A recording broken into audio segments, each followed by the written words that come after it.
Bonjour. Hier, j'ai vécu une expérience qui aurait pu prendre une tournure vraiment, quand j'y pense, dramatique.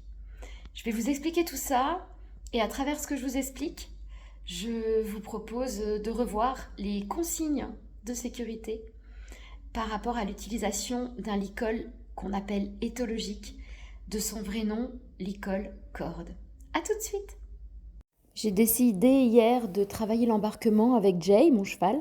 C'est un cheval qui est impassif et qui reste délicat sur l'embarquement. Donc, comme beaucoup de chevaux dans la même situation, il faut retravailler ça régulièrement pour que ça reste positif du point de vue du cheval. Donc hier, j'étais partie pour travailler le reculé, puisque c'est son point faible. Et tout se passait relativement bien, mais jusqu'au moment où il a repris son habitude de descendre un peu vite, enlevant la tête. Et là, il s'est produit l'improbable, c'est-à-dire que un des montants du licoletto s'est pris dans l'œillet, le petit cercle rond en métal dans lequel on bascule le crochet qui sert à fermer le pont du vent. Bon, je reste persuadée que l'éducation du cheval l'a littéralement sauvé parce qu'il s'est senti pris, mais il a eu un gros mouvement de recul, il a arrêté de bouger, ça m'a paru une éternité, et ensuite il a replongé vers l'avant, ce qui m'a permis de le dégager en fait du morceau de métal qui maintenait le licol en fait. Un licol éthologique, ça ne pète pas. Donc si le cheval avait continué à tirer, il avait une fracture nette des cervicales.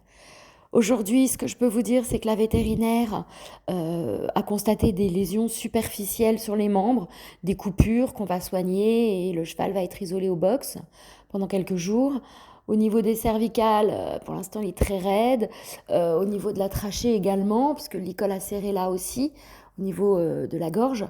Et dans 10 jours, je dois faire une radio pour voir s'il y a éventuellement des lésions donc au niveau des cervicales. Une entorse, ça c'est sûr. Ce qu'il faut retenir de cette expérience, c'est que je n'avais pas attaché mon cheval, je l'avais en main et il s'est produit l'improbable. Mais il ne faut jamais attacher un cheval avec un licol corde. Ce que j'aurais pu prévoir, c'est de mettre le petit dispositif qui permet au cheval de se libérer. Dispositif qui casse dès lors qu'il y a une tension excessive sur le licol. Vous trouverez facilement ce petit ustensile chez Création Équitation, ainsi que des longes et des cordes de qualité. Parce que je tiens à préciser que dans l'accident, mon cheval ne s'est pas retrouvé brûlé au niveau des joues, ce qui tend vraiment à démontrer la qualité du matériel utilisé et du traitement anti-brûlure. Je ne le répéterai jamais assez, on n'attache pas un cheval avec un licol corde. Il peut arriver n'importe quoi, même sur le cheval le mieux éduqué au monde. Ensuite, ça n'engage que moi, mais régulièrement, je vois des posts et des créateurs de matériel éthologique proposer des licols en corde sur des poulains qui ne sont même pas encore sevrés. N'oubliez pas que les vertèbres cervicales sont les dernières parties du cheval qui se soudent et qui deviennent réellement solides à l'âge de 7 ans. Quand on sait à quel point les petits poulains sont vifs, faut pas s'étonner qu'on ait des lésions au cervical quand on utilise ce genre de matériel précocement.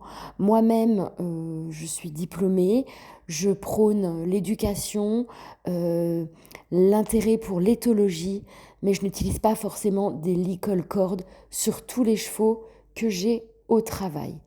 Encore une fois, on n'attache pas, on fait brouter, mais dans ce cas-là, on a un œil vraiment très présent sur la longe qui traîne par terre et on utilise du matériel de qualité. On utilise également du matériel bien ajusté, donc on demande conseil à un professionnel ou au vendeur qui t'a envoyé une photo parce qu'un matériel mal ajusté peut créer des lésions sur le cheval. Et pour plus de sécurité, on pose les Holkin Pens.